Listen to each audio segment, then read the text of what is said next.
হাতিওই হাতি, তুমি ইমান ডাঙাৰ হাতি, কিন্তু তোমাৰ লেমুৰ ডাল ইমান কিয় ছুটি। আল্লাহৰ নবী জামানাৰ পৰা চলি আছে এই কোৰআন খান মিটাওয়াৰ কাৰণে, কোৰআন খান ধ্বংস কৰাৰ কাৰণে কোৰআনত আইছে। শুনিবিনা কোৰআনৰ কথা? কোৰআনত আইছে কি আল্লাহৰ নবীৰ ওপৰত যেতিয়া কোৰআন নাজিল হয় তেতিয়াই আল্লাহৰ নবীক ইহুদি নাসাৰা সকলে জাদুকাৰ বুলি কৈছিলে। কি কৈছিলে? জাদুকাৰ। কোনোবাই মজনু, কোনোবাই পাগল, কোনোবাই দিৱানা, এইবিলাক শব্দৰে ব্যৱহাৰ কৰিছিলে।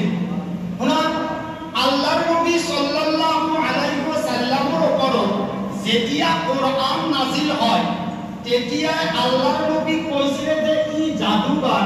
তেওঁ কি কৰিছে?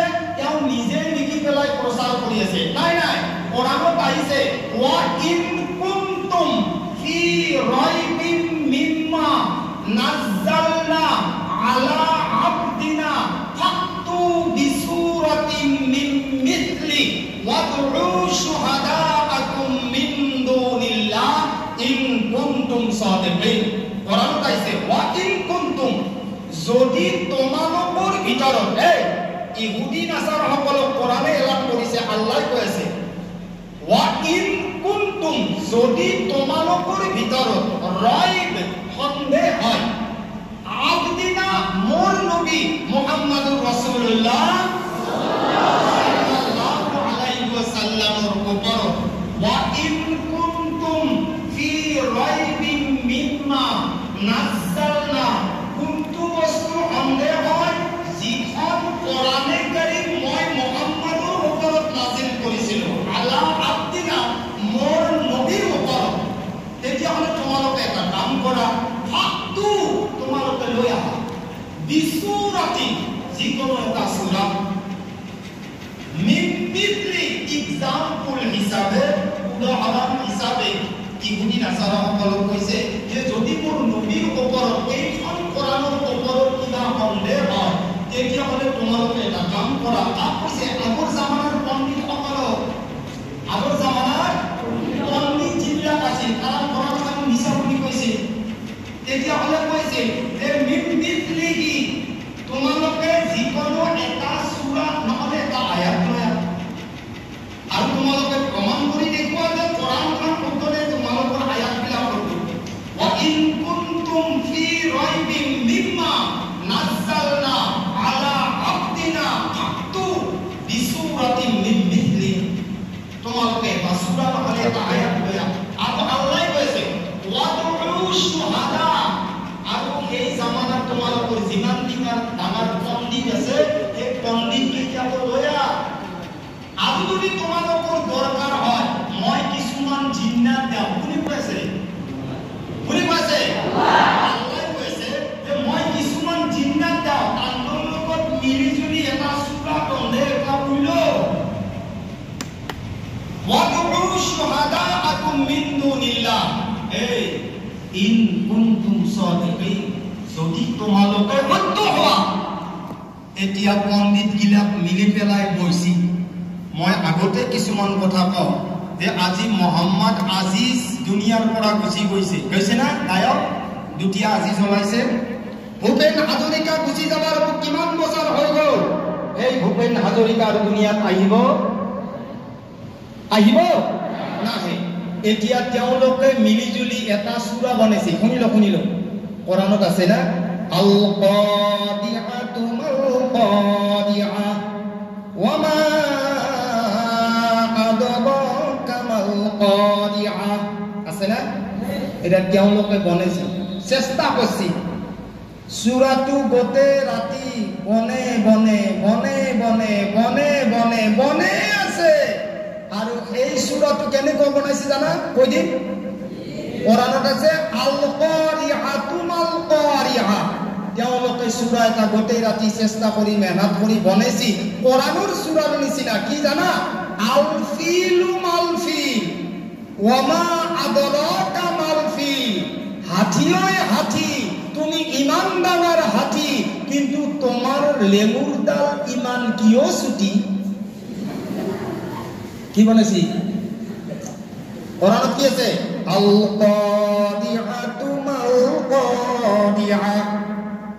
তেওঁলোকেও বনাইছে আলফিলু মালফিল ওমা আদরাকা মালফিল কোরআন আছে আল কারিআতু মাল কারিআ এতিয়া তেওঁলোকে বনাব বিচাৰিছে তেতিয়া আল্লাহ কৈছে হাই ৰে হাই গোটাই জিন্দেগীটো মাটি কৰি ফেললে বনাব নোৱাৰে কাৰণ আল্লাহ তাআলা এইখন পৃথিৱীত জমিনত 110 খান কিতাপ নাজিল কৰিছে কিমান 110 খান তাৰে ভিতৰত হৈছে 106 খান সহিফা সৰু সৰু ডায়েৰী আৰু 4খন মেন ডাঙৰ কিতাপ কেইখন তৌৰীত জবুৰ ইনজিল ফুৰকান আৰু কোৰআন যেতিয়া নাজিল হৈছে না 109খন কিতাপৰ কোনো একোই তাৰ দাম নাই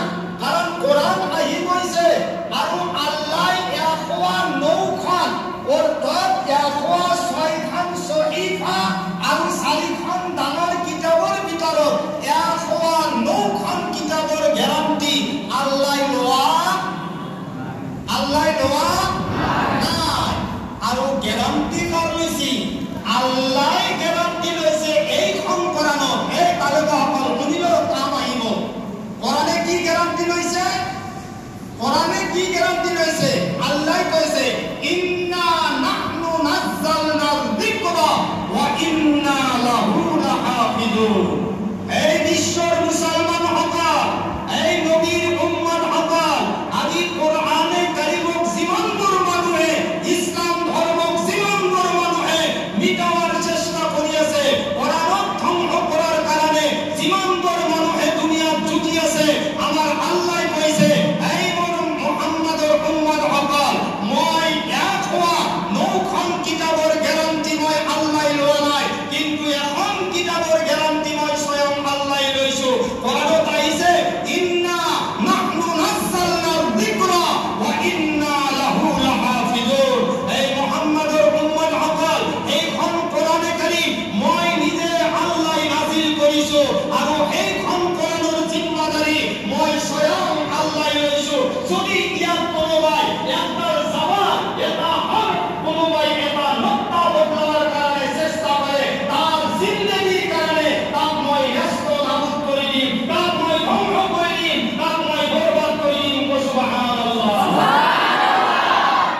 এইখন কোৰআনৰ চিন্তা তোমাৰ মোৰ কৰি লাভ নাই কৰিব আল্লাহ আৰু এইখন কোৰআনক আজিলৈকে মিটাব পৰা কোনো পৃথিৱীত উপজাই নাই আৰু জন্ম পোৱাটো দূৰৰ কথা যিমান গ'ল গুচি গ'ল আৰু যিমান আহি আছে সিমান আহি থাকিব কিন্তু কোৰআনৰ একডাল জবাৰ বা এটা নক্তাও আজিলৈকে কোনো ধ্বংস কৰিব নোৱাৰিব আৰু তাৰ জিম্মাদাৰ শুনা তাৰ জিম্মাদাৰ তোমালোকক চপি গৈছে কাৰণ আল্লাহৰ নবী কৈ গৈছে আল উলামা ওয়াৰাসাতুল আম্বিয়া যিমানবোৰ মোৰ উলামাসকল আছে তেওঁলোকক মই ওয়াৰাসাতুল আম্বিয়া বনাইছো অকল মই মুহাম্মাদে যে আখেৰী নবী 1,03,999 জন নবীৰ ভিতৰত যে মই লাজ পিন্ধিছি মোৰ কাৰণে যে আল্লাহ আসমান জমিন বনাইছে এইটো কাৰণ নহয় কাৰণ হৈছে মোৰ উম্মতৰ যিমানবোৰ উলামা আহিব বা তেওঁলোকে উলামা থাকিব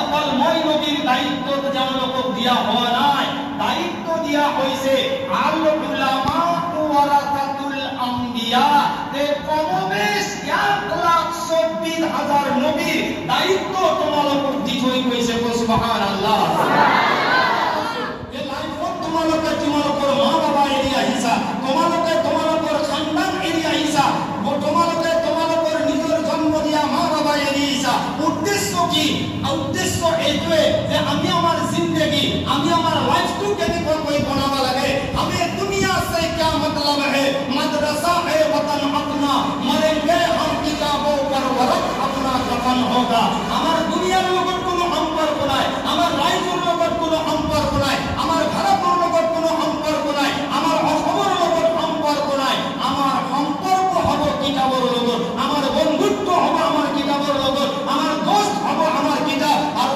এই কিতাবে তোমাক একদিন খবৰত কি হ'ব জানে তোমার কারণে কফন হই যাব সুবহানাল্লাহ এদিকে তোমালোকে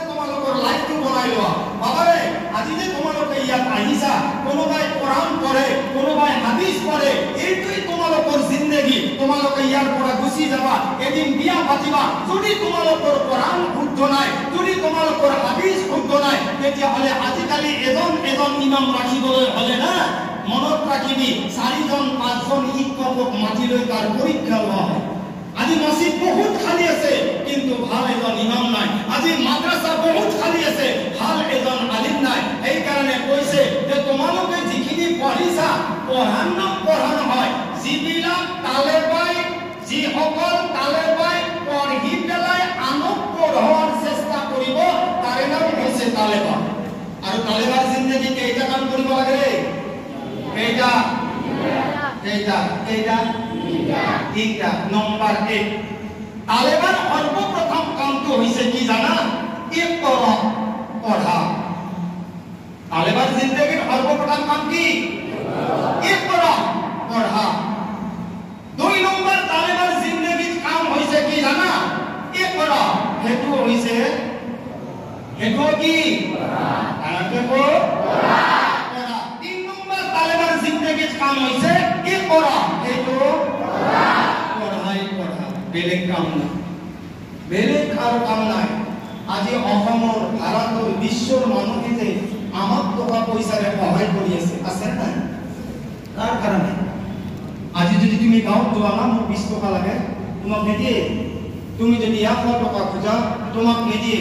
কিন্তু যদি পাও যে মাদ্রাসা তালেবা কিছুমান পঢ়ি আছে, তেওঁলোকৰ মাপ নাই, তেওঁলোকৰ আব্বাপ নাই।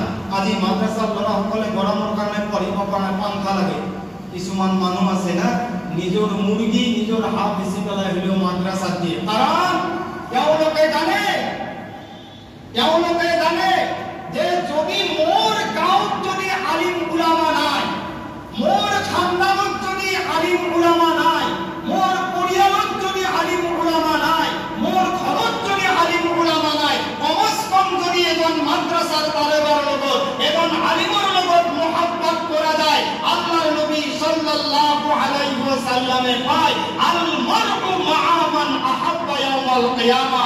আমাৰ গাঁৱলীয়া মানুহসকলক কৈ দিবা যে এজন আলিমৰ লগত মহব্বত কৰিলে, এজন আলিমৰ লগত মহব্বত ৰাখিলে, এজন কাৰীৰ লগত মহব্বত ৰাখিলে, আৰু এজন ইমামৰ লগত মহব্বত কৰিলে, তাৰ ফায়দাটো কি?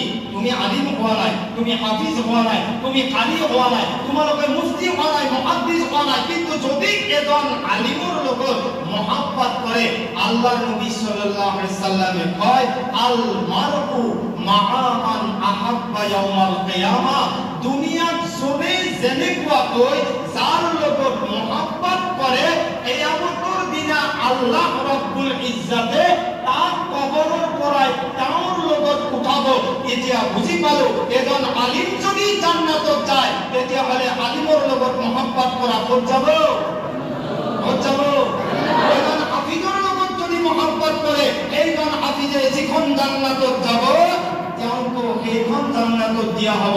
সেইকাৰণে কৈছে যে আলিম উলামাৰ লগত, আসাতিজা কেৰামৰ লগত মহব্বত ৰাখা। বাবাৰে, কিতাপত একো নাই, কেৱল ইলমটো হাসিল হ'ব, শিক্ষাটো হাসিল হ'ব, কিন্তু তাৰ ভিতৰৰ যিখিনি বস্তু আছে না, সেইখিনি উলামাৰ দোৱাত, হুজুৰ সকলৰ দোৱাত তোমালোকক আল্লাহ দিব। বুজি পাইছা?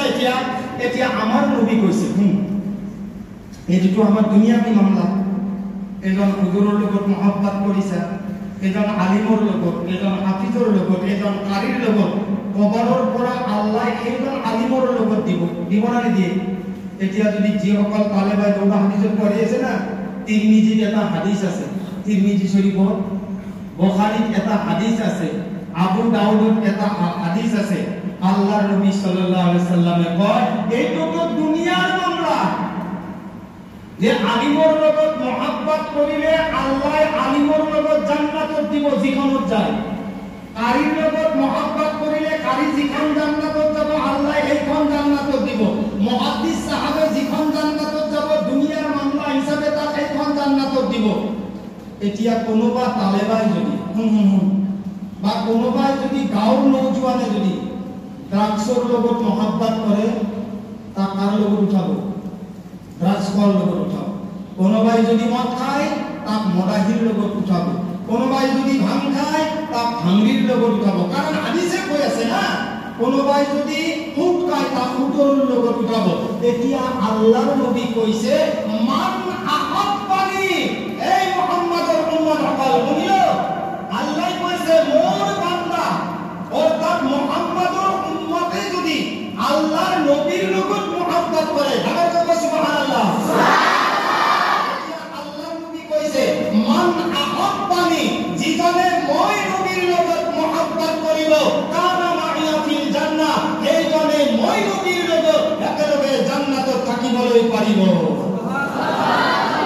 এতিয়া বুজি পাব, আল্লাহর নবী যদি জান্নাতুল ফিরদাউসত থাকে, আমি যদি নবীর সুন্নাহ, আমি যদি নবীর তরিকা, আমি যদি নবীর আখলাক, আমি যদি নবীর স্বভাব, আমি যদি নবীর চরিত্র লৈ লওঁ, এই কোৰআনৰ আয়াত মোতাবিক যিটো কোরআনে কারিমে কৈছে কি মা আতাকুমুর রাসূলু ফাখুযু ওয়া মা নাহাকুম আনহু ফান্তাহু, আল্লাহর নবী যিটো বস্তু তোমালোকক দি দিছে, তোমালোকক যিখিনি আদেশ কৰিছে, তোমালোকক হাদিসেৰ জৰিয়ায় যিখিনি ভাল ভাল কথা কৈছে, ফাখুযু, সেই বস্তুটো তোমালোকে ধৰি লোৱা, ওয়া মা নাহাকুম আনহু ফান্তাহু, আল্লাহৰ নবীয়ে, এই তালেবাসকল, আল্লাহৰ নবীয়ে তোমালোকক যিটো বস্তু মানা কৰিছে কৈছে সেই বস্তুটোৰ ওচৰত তোমালোকে নাযাবা।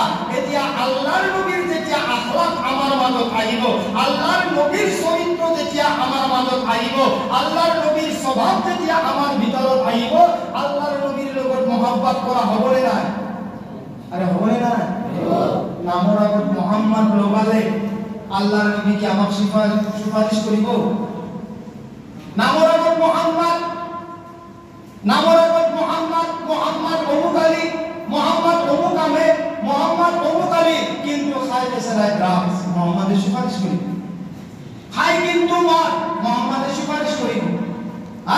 আল্লাহর নবীর সুন্নাত বিলাকক পেশাব পায়খানা রাস্তাত বহাই আছে আৰু নবীৰ উম্মত বুলি দাওয়া কৰি আছে, তাৰ কি লাজ নালাগে? তাৰ শৰম নালাগে? নামৰ আগত তুমি সৰ্বপ্ৰথমে মুহাম্মদ লগাইছা, এটা মুহাম্মদেৰ তৰিকা কো, গতিকে মুহাম্মদৰ তরিকা কো। এই কারণে আল্লাহর নবী কৈছে মান আহাব্বানি কানা মাইয়া ফিল জান্নাহ, যিজনে মই নবীৰ লগত মহব্বত কৰিব, সেইজনে মোৰ লগত একেলগে জান্নাতত থাকিবলৈ পাৰিব। আমি সকলোৱে নবীৰ মহব্বত কৰিম ইনশাআল্লাহ, কৰিম ইনশাআল্লাহ। আল্লাহ ৰাব্বুল ইজ্জতে তোমালোকক আৰু মোক আমাৰ নবীৰ তৰিকাত চলাৰ তৌফিক দান কৰক। আমিন।